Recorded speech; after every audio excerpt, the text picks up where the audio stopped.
बिस्मिल्लाहिर्रहमानिर्रहीम। अस्सलाम वालेकुम। आई होप आप सब ठीक हैं, आपके घर वाले भी ठीक हैं।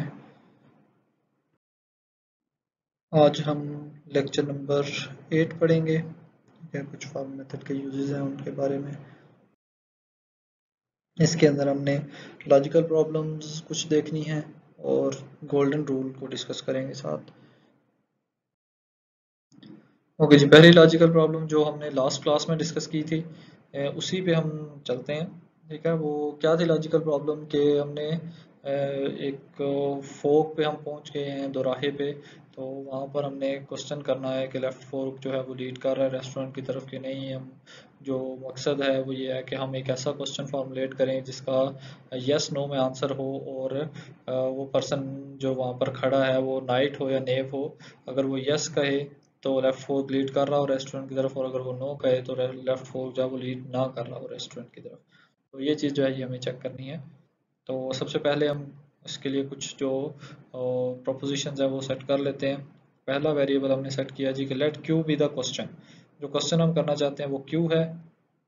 Late A be the native is night.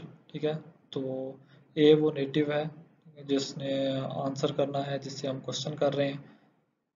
And let L be the left fork leads to the restaurant. So जो हमें जानना है उसकी प्रोपोजिशन हमने एक बना ली कि लेफ्ट फोक लीड कर रहा है रेस्टोरेंट की तरफ। ठीक हो गया। सो ये तीन चीज़ें हमने सपोज कर ली। अब हमने क्वेश्चन एक फॉर्मुलेट करना है। जो क्वेश्चन है उसके बारे में हम कह रहे हैं the response to the question Q is yes is equivalent to Q equivalent to A. ठीक है, तो अगर हमारे पास रिस्पांस जो है वो क्वेश्चन का ए आता है, सॉरी यस आता है, जो क्यू हमने क्वेश्चन करना है। ठीक है, उसका अगर रिस्पांस हमारे पास यस आ रहा है तो इसका मतलब है कि वो इक्विवेलेंट है ए के। ठीक है, ए के इक्विवेलेंट कैसे है? वो पर्सन जो है उसकी पर्सनैलिटी पे डिपेंड करेगा। ठीक है, उसका आंसर जो है। ठीक हो गया। सो क्वेश्चन चूंकि हम उस नेटिव से कर रहे हैं तो उसी नेटिव की पर्सनैलिटी पे डिपेंडेंट है। अब यहाँ पर यह है कि हमने क्वेश्चन क्या करना है। क्वेश्चन हमारा ये है कि लेफ्ट फोर्क लीड करता है रेस्टोरेंट की तरफ के नहीं। सो लेफ्ट फोर्क लीड करता है या नहीं ये डिपेंड करता है कि वो क्वेश्चन का क्या आंसर करता है। ठीक हो गया। सो लेफ्ट फोर्क लीड कर रहा है रेस्टोरेंट की तरफ के नहीं, ये डिपेंडेंट है कि क्वेश्चन का आंसर जो हमारा नेटिव है वो क्या करता है। ठीक हो गया। So L is equivalent to Q is equivalent to A. ठीक है, अब यहाँ पर जो है हमारे पास Q जो है वो दरमियान में है। हम क्वेश्चन चूंकि हमें चाहिए था तो Q को हम एक तरफ कर लेते हैं। तो क्वेश्चन क्या बनेगा हमारे पास, कुछ इस तरह की चीज बनेगी कि L is equivalent to A। ठीक हो गया। अब हमने तो क्वेश्चन फॉर्मुलेट करना था, ये हमारे पास मैथमेटिकल फॉर्म उसकी आ गई है। इससे हम जो है एक क्वेश्चन जनरेट कर लेते हैं। ठीक हो गया। क्वेश्चन ये हमारे पास बन रहा है इतना पार्ट। ठीक है, इसको हमने क्वेश्चन की फॉर्म में रिप्रेजेंट करना है। अब ये स्टेटमेंट है क्या जो बनती है, left fork leads to the restaurant is equivalent to A is a knight. ठीक हो गया, left fork leads to the restaurant is equivalent to A is knight. तो इसके लिए क्वेश्चन क्या बनेगा, इसी स्टेटमेंट जो मैंने अभी दी है इसी को हम क्वेश्चन में कन्वर्ट कर देते हैं। Is the statement that the left fork leads to the restaurant equivalent to your being a knight? ठीक है, अब ये जो स्टेटमेंट हमने दी है, is the statement that the left fork leads to the restaurant equivalent to your being a knight. ठीक है, क्या ये जो स्टेटमेंट है कि लेफ्ट फोर्क लीड करता है रेस्टोरेंट की तरफ के नहीं, ये आपके नाइट होने के इक्विवेलेंट है कि नहीं। ठीक हो गया। अब यहाँ पर हमारे बनते हैं कुछ चार सिनेरियो। पहला सिनेरियो क्या बनता है, पहला सिनेरियो ये बनता है कि हम कहते हैं कि पर्सन जो है वो नाइट है और लेफ्ट फोक लीड कर रहा है रेस्टोरेंट की तरफ। ठीक हो गया। अब उस केस में क्या होगा, पर्सन नाइट है तो लेफ्ट फोक लीड कर रहा है, तो ये स्टेटमेंट क्या बनेगी फिर जो हमने क्वेश्चन किया है, is the statement that left fork leads to the restaurant equivalent to your being a knight. तो लेफ्ट फोक लीड कर रहा है और पर्सन नाइट है। ठीक है, दोनों स्टेटमेंट आपस में इक्विवेलेंट हैं। तो इस स्टेटमेंट का आंसर वो सच में क्या करेगा, मींस अगर वो नाइट है तो वो उसका सच्चा आंसर ये बनता है कि यस, मींस के लेफ्ट फोक लीड कर रही है रेस्टोरेंट के, ये इक्वल है मेरे नाइट होने के। ठीक हो गया। अब बात करते हैं दूसरे की।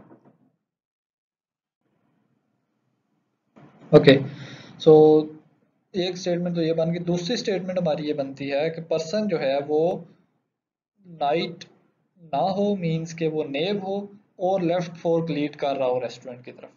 ठीक है, अगर वो नेव है और लेफ्ट फोर्क लीड कर रहा है रेस्टोरेंट की तरफ, तो ये दोनों स्टेटमेंट आपस में इक्विवेलेंट नहीं होंगी। ठीक हो गया। जब ये दोनों स्टेटमेंट आपस में इक्विवेलेंट नहीं होंगी तो नेव बोलेगा झूठ और नेव कहेगा यस, ये स्टेटमेंट आपस में इक्वल है। ठीक है, अब वो यस कह रहा है और अगर आप इस कॉम्बिनेशन के अंदर चेक करें कि लेफ्ट फोर्क लीड कर रहा था रेस्टोरेंट की तरफ, तो यस का आंसर क्या हो गया, लेफ्ट फोर्क लीड कर रहा है रेस्टोरेंट की तरफ। अब अगर वो यस कह रहा है तो वो नाइट है या नेव है, दोनों केसेस में हमारे पास आंसर क्या आ रहा है, यस। ठीक हो गया। अब हम दूसरी तरफ चलते हैं। अगर लेफ्ट फोर्क लीड नहीं कर रहा, अगर लेफ्ट फोर्क लीड नहीं कर रहा और वो पर्सन जो है वो नाइट है, ठीक है, तो ये स्टेटमेंट आपस में इक्विवेलेंट नहीं होंगी। दोनों स्टेटमेंट चूंकि आपस में इक्विवेलेंट नहीं होंगी, तो इसका मतलब क्या हुआ कि जो हमारा नाइट है वो ये आंसर करेगा कि नहीं, ये स्टेटमेंट आपस में इक्वल नहीं है। जब वो दोनों स्टेटमेंट के लिए चेक करेगा कि वो नाइट है और लेफ्ट फोर्क लीड नहीं करता, तो उसको पता चल जाएगा भाई ये स्टेटमेंट जो है ये आपस में मीट नहीं करती। तो वो क्या कहेगा कि नहीं, नो में आंसर करेगा। तो जब नो में आंसर करेगा तो हमें पता है कि यहाँ पर जो हमारी एक स्टेटमेंट बन रही थी कि लेफ्ट फोर्क लीड नहीं कर रहा था रेस्टोरेंट की तरफ, तो जाहिर सी बात है राइट फोर्क ही कर रहा होगा लीड, तो हम फिर राइट की तरफ चले जाएंगे। हमें नो में जो आंसर मिला उससे हमें पता चल गया कि लेफ्ट फोर्क लीड नहीं कर रहा रेस्टोरेंट की तरफ। ठीक हो गया। उसके बाद हमारे पास है जी चौथा कॉम्बिनेशन। चौथा कॉम्बिनेशन ये है कि अगर वो पर्सन नेव हो और लेफ्ट फोर्क लीड ना कर रहा हो रेस्टोरेंट की तरफ, मींस के दोनों स्टेटमेंट जो है वो फॉल्स हो, फॉल्स इक्विवेलेंट टू फॉल्स। अब इस केस में हमारे पास जो आंसर बनता है, एक्चुअली ये चीज़ क्या बनती है कि false equivalent to false true होता है, मींस के दोनों स्टेटमेंट आपस में इक्वल हैं। तो वो चूंकि पर्सन नेव है तो वो झूठ बोलेगा कि स्टेटमेंट इक्वल नहीं है, मींस कि वो आंसर करेगा नो में। तो जब वो नो में आंसर करेगा तो हम जो है दूसरी डायरेक्शन में चलेंगे, मींस के राइट डायरेक्शन में चले जाएंगे जहां पर हम रेस्टोरेंट की तरफ जाएंगे। ओके, देन हमारे पास कुछ निगेशन के रूल्स हैं जी। Negation P equivalent to P equivalent to false. ठीक है, तो इसमें पहले आप किसी दो को भी सॉल्व कर सकते हैं, जैसे हमें पता है वो जो एसोसिएटिव प्रॉपर्टी है उसमें ऐसा कर सकते हैं हम। अब हमारे पास एक स्टेटमेंट है जी कि negation P equivalent to P equivalent to Q equivalent to negation P is equivalent to R equivalent to negation Q। जो कल हमने स्टेटमेंट की थी उसमें हमारे पास निगेशन नहीं आ रही थी। जब निगेशन आती है, ठीक है, तो जैसे कि हमारे पास यहाँ पर गिवन है negation P equivalent to P, ठीक है, ये इक्वल होता है किसके, इक्विवेलेंट होता है फॉल्स के। ठीक है, मीन्स के जो हमारे पास P और निगेशन P के दरमियान इक्विवेलेंस का अगर रिलेशन हो तो ये हमेशा रिजल्ट किस में आता है, फॉल्स में आता है। ठीक हो गया। सो हमारे पास यहाँ पर निगेशन P है, ये P है, ये निगेशन P है, सारे जो P's हैं उनको इकट्ठा करें तो हमारे पास दो निगेशन P बनते हैं और एक P बनता है। ठीक हो गया। अब निगेशन P और निगेशन P ये दोनों जो है आपस में सेम है, तो इनका आंसर क्या आएगा हमारे पास, ट्रू है। तो जैसे हमने बात की थी कि जो सेम वेरिएबल है उनको आप एलिमिनेट कर सकते हैं, तो ये जो है ये तो सिंपली एलिमिनेट हो जाएगा। ठीक हो गया। इसके बाद हमारे पास आ गया जी Q equivalent to negation Q. Q equivalent to negation Q, जैसे हमने negation P equivalent to P को कहा कि ये फॉल्स होता है, इसी तरह से Q equivalent to negation Q जो है, ये जो चीज़ है ये हमारे पास आ जाएगी फॉल्स। ठीक हो गया। ये फॉल्स कैसे आएगी, जैसे इस रूल के मुताबिक हमने देखा था negation P equivalent to P is equivalent to false. अब ये चीज़ चूंकि फॉल्स आ रही है तो यहाँ पर हमने फॉल्स लिख दिया। उसके बाद हमारे पास आर है, आर के साथ कोई कम्बिनेशन नहीं है आर का, तो आर सिंपली ऐसे ही रहेगा। अब पी आ गया, फॉल्स इक्विवेलेंट टू आर। ठीक है, जैसे हमारे पास negation P equivalent to false आता है, इसी तरह से फॉल्स इक्विवेलेंट टू आर जो है वो इक्वल आएगा निगेशन आर के। ठीक हो गया। So P equivalent to negation R जो है वो हमारा यहाँ पर आंसर होगा। इसमें एक और पॉसिबिलिटी भी आंसर की बनती है, तो आप वो भी देखिएगा क्या पॉसिबिलिटी बनती है, तो उसका भी हम आंसर देख सकते हैं। जी नेक्स्ट एक और हमारे पास लॉजिकल प्रॉब्लम है। There are two natives A and B। A says B is a knight is same as I am a knave। तो B जो है वो नाइट है is same as I am a knave, ये चीज़ जो है ये स्टेटमेंट दी है A ने। तो हमारे पास क्वेश्चन ये है कि what can you determine about A and B। ए की स्टेटमेंट यहाँ पर बनती है, जो अगर उसको हम मैथमेटिकली लिखें तो ए इज इक्वल टू बी के, तो ए की स्टेटमेंट हो गई।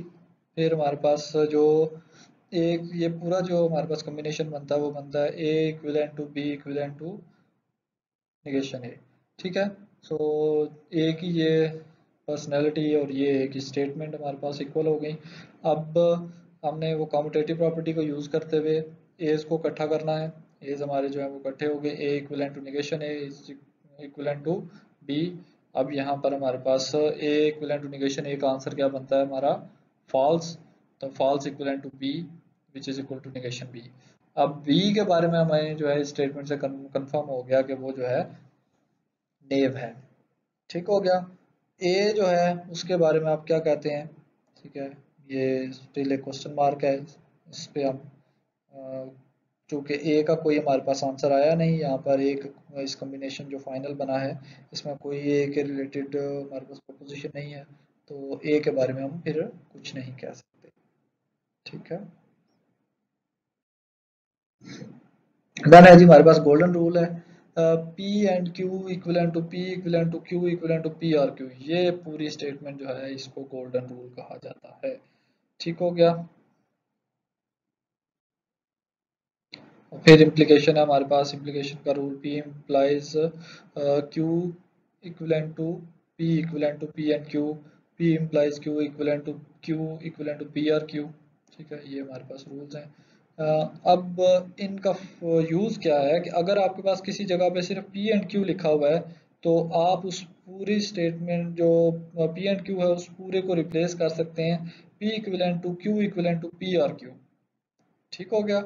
इसी तरह से अगर आपके पास किसी जगह पे P इम्प्लाइज Q लिखा हुआ है, ठीक है, तो आप उसको रिप्लेस कर सकते हैं P equivalent to P and Q। और अगर P इम्प्लाइज Q लिखा हुआ है तो आप उसको Q इम्प्लाइज P और Q से भी रिप्लेस कर सकते हैं। अब किससे रिप्लेस करना है ये डिपेंड करता है कि आपको उस वक्त रिक्वायरमेंट किस चीज़ की है। ठीक है। तो रिप्लेसमेंट जो है वो हमेशा आपने देख के करनी है कि जो आपकी रिक्वायरमेंट है जिस तरह से उसके करीब जाए उस तरह से आप उसको रिप्लेस करें। एग्जांपल भी हम करते हैं। एक लॉजिकल प्रॉब्लम है जी हमारे पास, एक पर्सन कहता है if I am a knight B is a knight. ठीक है, स्टेटमेंट बड़ी ए इम्प्लाइज बी। ठीक हो गया।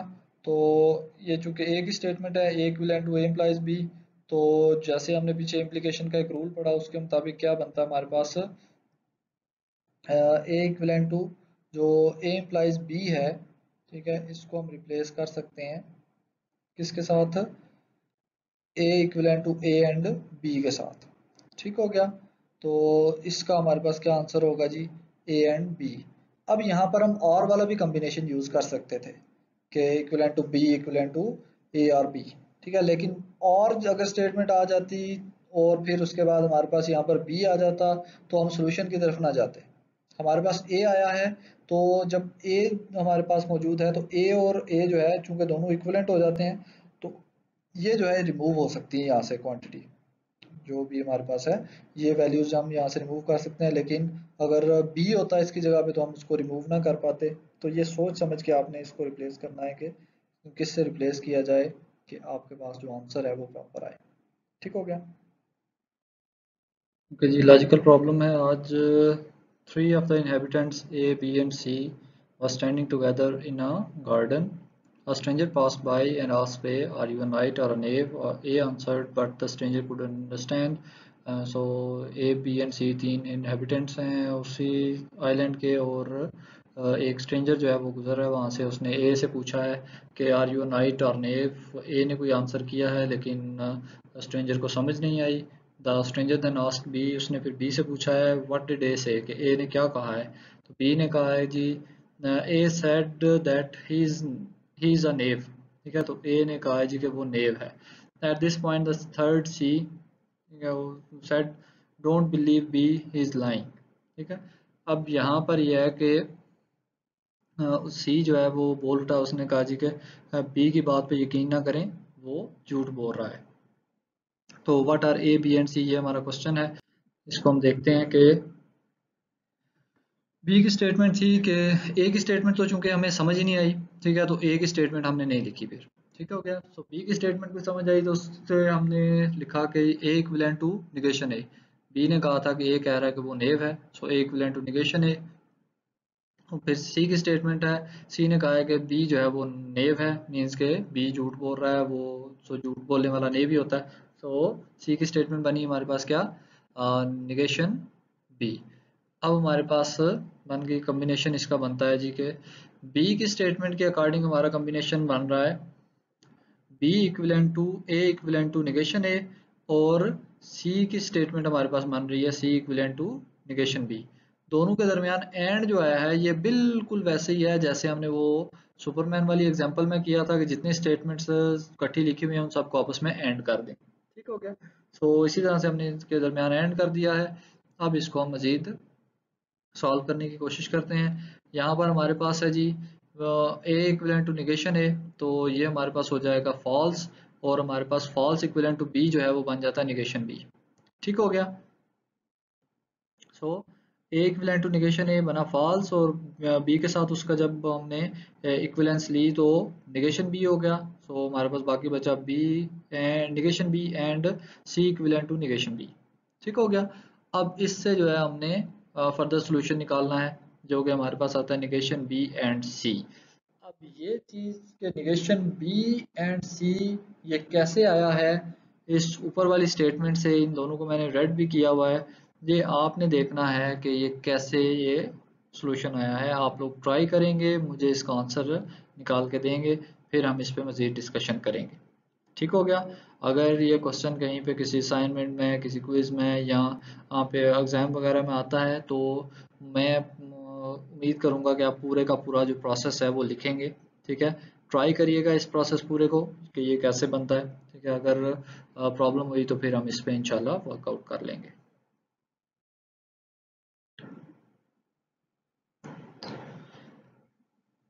सो लॉजिकल प्रॉब्लम हमारी बनी जी के एक नई जो प्रॉब्लम है उसके मुताबिक ये है A says either I am a knave और B is a knight. A की स्टेटमेंट ये है कि या तो मैं नेव हूँ या बी नाइट है। ठीक हो गया। सो ए की स्टेटमेंट बनी निगेशन ए और बी।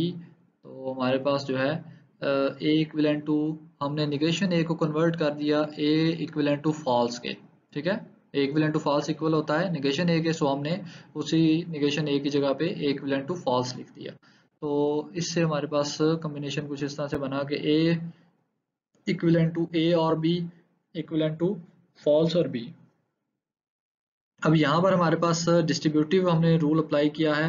ये जो अभी मैं अंडरलाइन करता हूँ इसको, इस पूरी स्टेटमेंट के ऊपर आर के ऊपर हमने इसको डिस्ट्रीब्यूट किया है।